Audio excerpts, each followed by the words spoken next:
Olha só, pessoal, o Brasil, São Paulo principalmente, acordou hoje com novidades daquele caso que realmente abalou não só as forças policiais, mas toda a segurança pública do estado de São Paulo e teve reverberações aí Brasil afora. Isso porque a Corregedoria da Polícia Militar identificou e prendeu o autor dos disparos que mataram Antônio Vinícius Gritzbach, o delator do PCC no aeroporto de Guarulhos. Ele é PM da Ativa e foi um dos policiais presos nessa manhã.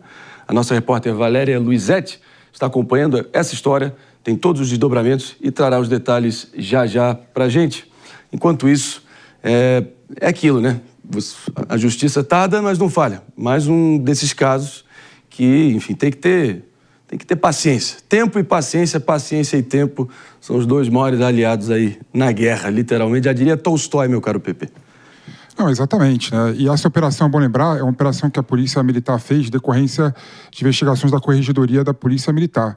E foi feita exatamente para prender, né, policiais militares que tinham ligação com o PCC.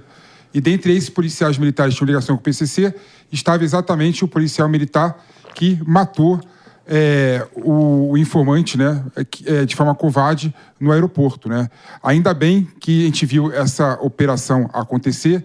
Eu espero que tenhamos mais operações dessa forma, porque não dá para a gente imaginar que a Polícia Militar, que é o braço armado do Estado, né, é quem detém o monopólio da defesa da segurança pública, seja contaminado pelo PCC, pelas organizações criminosas.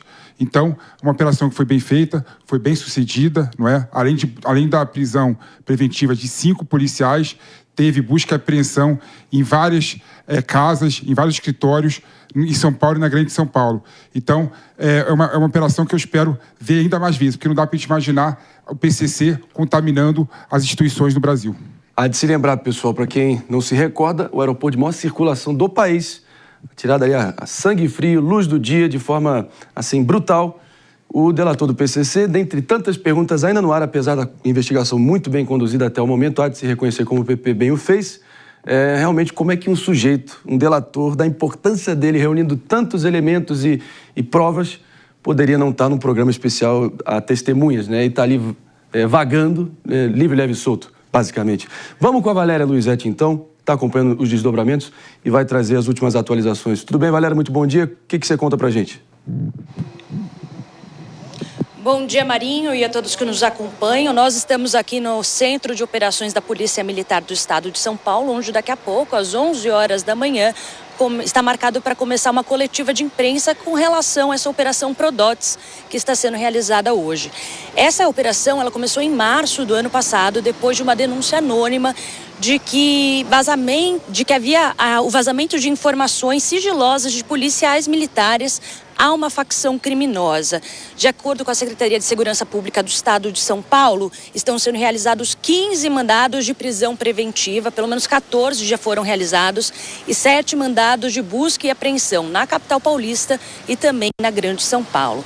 Dentre os investigados, como você disse, está esse policial militar, identificado como autor dos disparos que mataram no dia 8 de novembro Antônio Vinícius Lopes Gritzbach, na saída do Aeroporto Internacional de Guarulhos. Só relembrando esse caso rapidamente, que em setembro do ano passado, cerca de 2 meses antes dele ser executado, ele chegou a delatar ao Ministério Público de São Paulo casos envolvendo o primeiro comando da capital, o PCC, e também casos de corrupção policial. Ele também era acusado de ter mandado matar 2 integrantes da facção.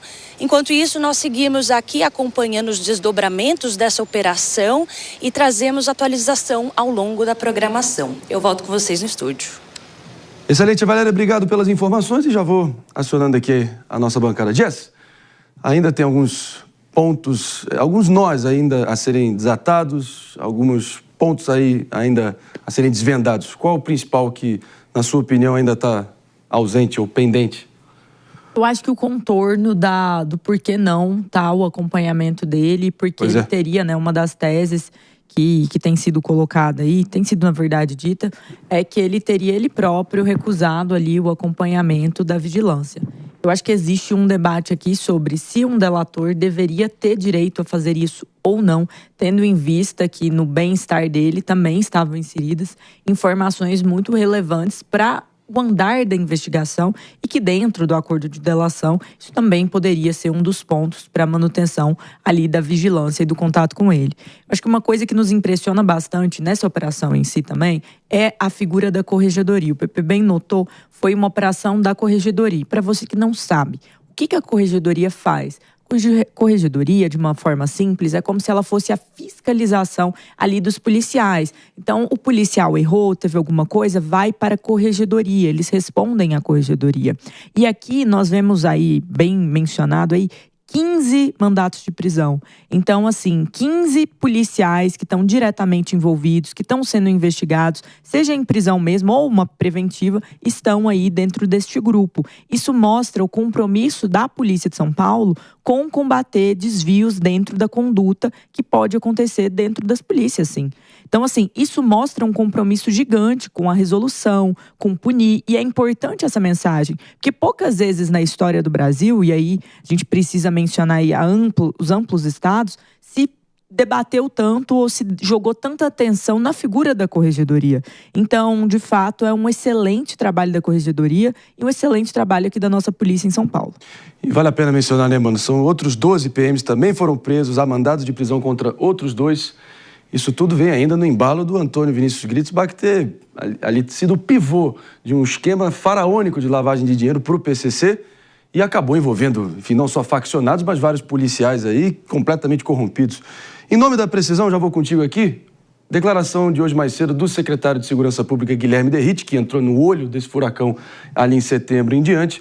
Ele disse, eu abro aspas, é inadmissível, Mano Ferreira, o envolvimento de agentes da lei com o crime, seja da Polícia Militar, da Polícia Civil, aqueles que tiveram desvio de conduta em especial envolvimento com o crime organizado serão severamente punidos.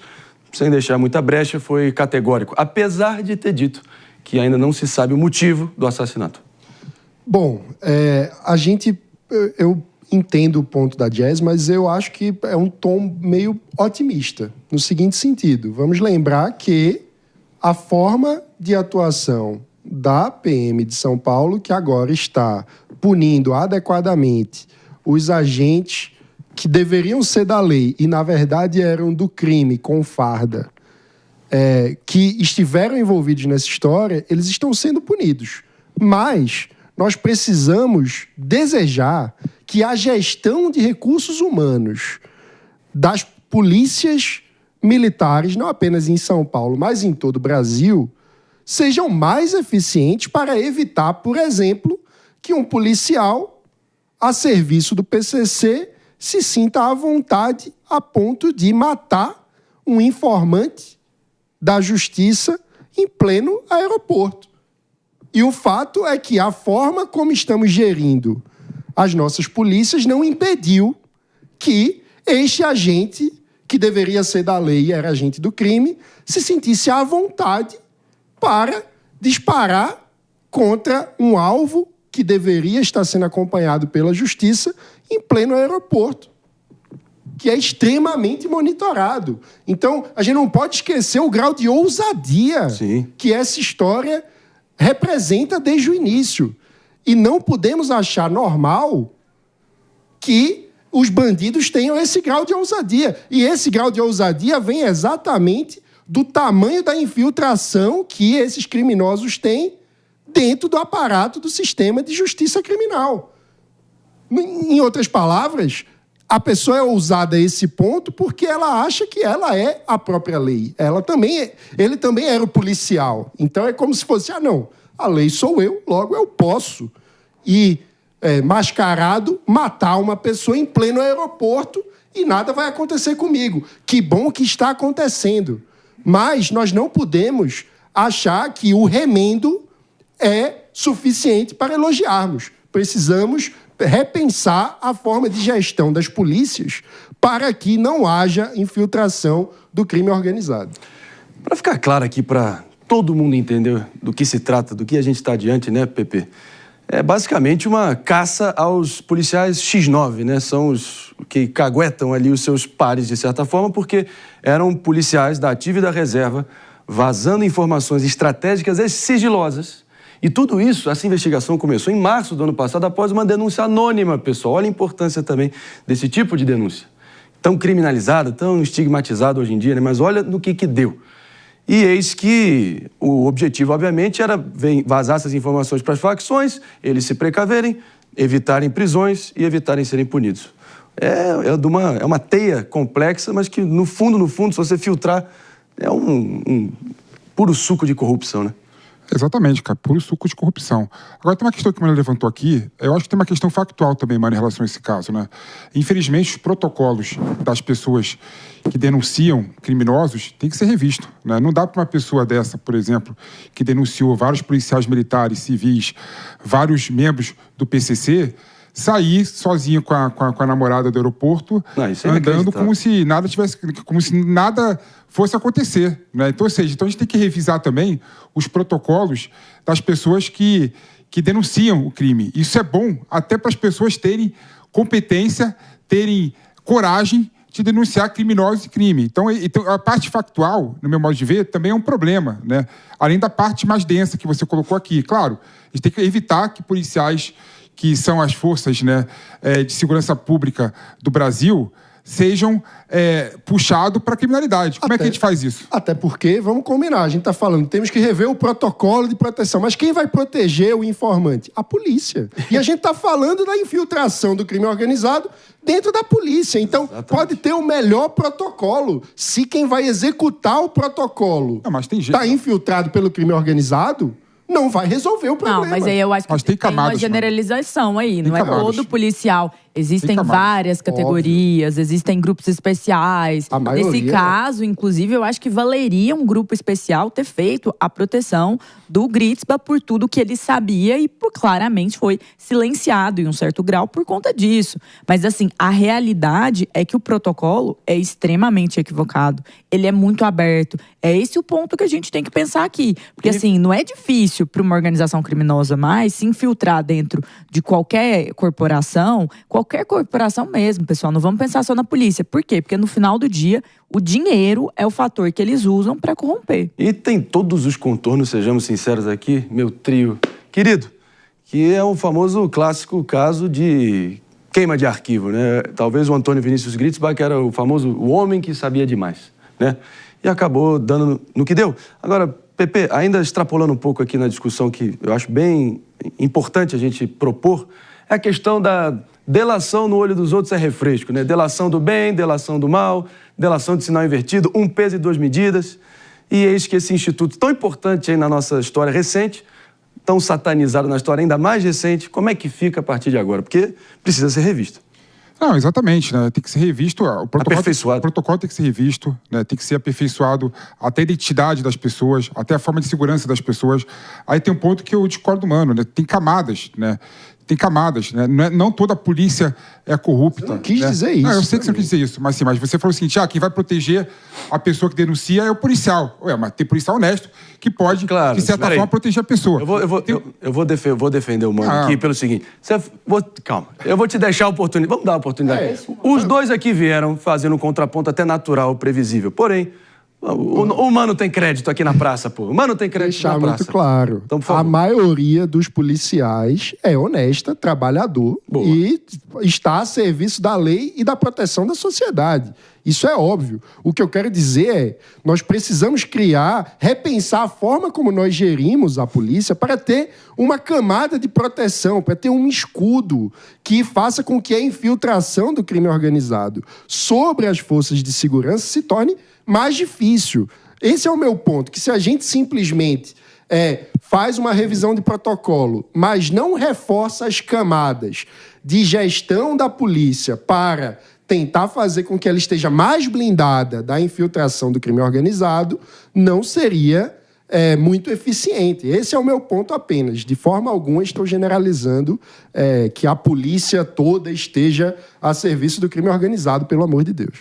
Também lembrando, claro, que tudo que tiver incluso numa delação não necessariamente representa a verdade absoluta, claro. o próprio delator deve ter os seus interesses, deve querer dinamitar certas pessoas, tem que dar o benefício da dúvida para o bem e para o mal. O próprio deputado Olim chegou a ser citado por ele como um dos envolvidos. 2 delegados, a gente há de lembrar aqui, pessoal, em dezembro, foram afastados dos seus cargos até por suspeitas diretas de envolvimento nessa teia corrupta que o Antônio Vinícius Gritzbach, o delator do PCC, era o pivô. Então, Jess, a gente comentou a rodo aqui, né? PP também, fique à vontade, a questão de como peixes grandes poderiam acabar sendo agarrados nessa rede toda, né? Não, sim, a delação ela é um instrumento muito poderoso e que ela traz muito benefício assim, para a investigação. Há algum tempo aqui no Morning recebemos o promotor, o brilhante Lincoln Gakia, que falou exatamente sobre a necessidade de proteção, aprimoramento deste recurso. E aqui a grande questão é muitos desses nomes que você citou, ou até mesmo outros nomes, poderiam de fato ter tomado essa ação do silenciamento do Vinícius, até mesmo por uma vingança, por já terem sido delatados. Então ainda faltam esses esclarecimentos e com certeza com essa prisão, com as investigações, nós teremos mais informações sobre o que motivou isso de fato. Sim. Mas eu concordo perfeitamente com o PP nesse ponto. O que está faltando é um aprimoramento do protocolo de proteção às vítimas, mas também aos delatores nesse caso. Porque no final das contas, eles são como uma peça da investigação, eles são parte da investigação. Eles viram material da acusação, por assim dizer. Então, eles também têm que ser melhor protegidos e até mesmo se discutir sobre a possibilidade ou não de se negar algum tipo de escolta ou qualquer coisa nesse cenário. Porque senão, muita gente vai também acabar perdendo a vida e vai ficar com medo também de delatar ainda mais. A sorte de ter o nosso PP aqui no programa, que ele pode ter só esse exterior de bom vivant, mas ele conhece muito bem como a banda toca, os meandros e como realmente a dinâmica funciona aí nos bastidores. Afinal, esse aperfeiçoamento, PP, passa por onde?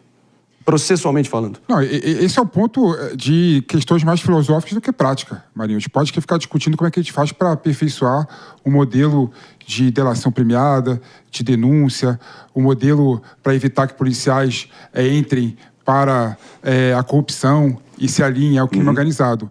Mas a questão, no modo de ver, é muito mais profunda, né?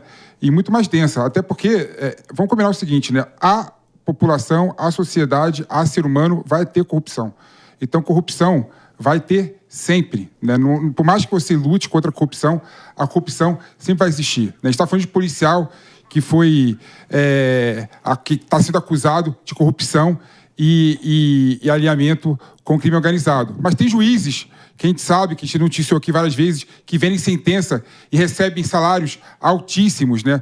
Os tais super salários, né? Ou seja, infelizmente, né, por mais rígida que sejam os protocolos, que sejam os mecanismos para evitar com que os policiais militares civis se alinhem ao crime organizado, sempre vai ter algum policial desgarrado que, infelizmente, irá ser corrupto, né?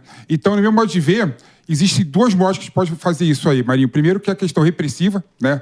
Os meios de repressão têm que ser muito ágeis e eficientes. Essa investigação da Corregedoria da Polícia Militar, por exemplo, né, tem que ser feita de forma muito mais permanente, né, muito mais intensa do que somente esporadicamente, né? Infelizmente, a gente vê esses casos só esporadicamente, mas tem que ser feito de forma muito mais constante.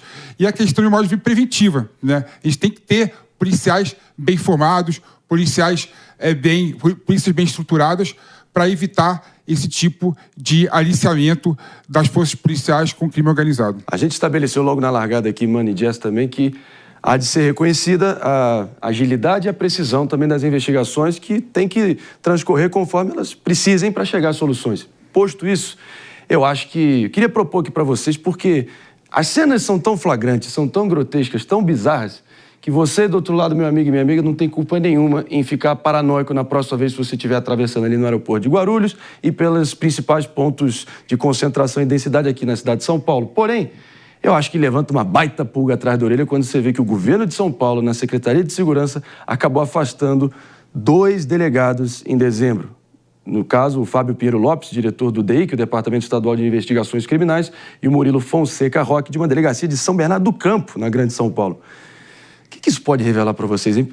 Será que é só a ponta do iceberg? Se não me engano, o delegado do DEIC estava exatamente mencionado na delação do Vinícius Gritzbach, né? Ou seja, cheira muito mal, né, a situação. Se foi afastada porque tem caroço nesse angu. E estamos falando não de um agente qualquer, mas de um delegado. Exatamente. De alguém que comandava investigações que deveriam chegar em alvos do PCC, do crime organizado, e que, ao que as informações que nós temos até agora indicam, o que se sugere é que ele talvez estivesse a serviço do crime organizado que ele deveria combater. Isso é muito grave. E, por isso, nós precisamos também fazer um debate sobre como ter normas de compliance, de conduta dos policiais, que faça com que o acompanhamento, a gestão de recursos humanos tenha um caráter mais preventivo, para que a gente consiga identificar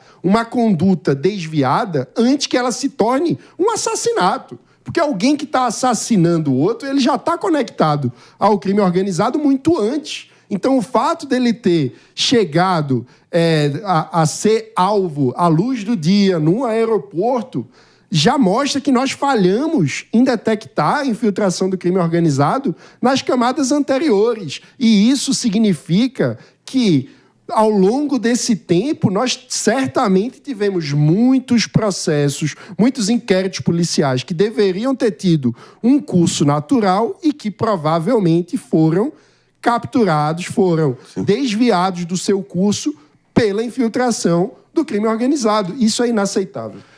Meus amigos, em meio a tantas incertezas, a única certeza é que a Jovem Pan News estará em cima do lance, trazendo as próximas atualizações e desdobramentos conforme eles forem aparecendo na nossa programação.